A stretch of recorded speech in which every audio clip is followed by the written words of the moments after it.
And then from there, I looked at the unconscious person. I'm like, how am I going to move this adult male who's 220 pounds unconscious, so he probably feels like he weighs 350 pounds, right? We just got back from a structure fire, and I was showering at the station covered in soap, and a call came out for confined space rescue. And so I jumped out of the shower, got in the rig, and we made our way down there, and there was this worker. He was working on a respirator inside a confined space. The respirator, the hose got cut in it, and he ended up going unconscious in there because they were spraying like some sort of fumes in there that was not good for respiratory. Somehow, some way, as a probationary firefighter, I found myself in there with the unconscious person. But when I went down into that tank, I got down there, I thought to myself, how am I in this position? Like, is this happening right now?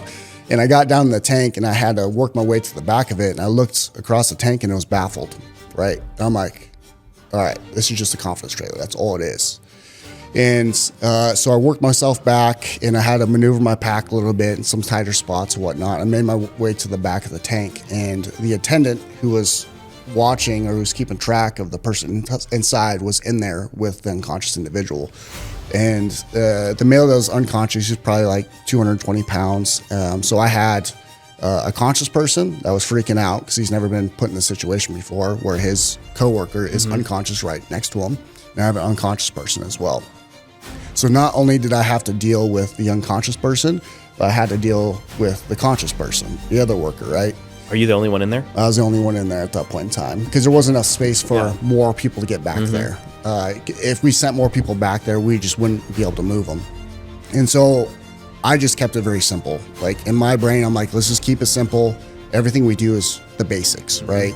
If we're good at the basics, we can adapt and overcome to any obstacles that are kind of thrown at us. And so I coached him as far as the conscious person, kind of what I wanted him to do to kind of get him out of there. And once we got him out of there, we were able to bring one more firefighter down at the entry point. And then from there, I looked at the unconscious person. I'm like, how am I going to move this adult male who's 220 pounds unconscious, so he probably feels like he weighs 350 pounds, right?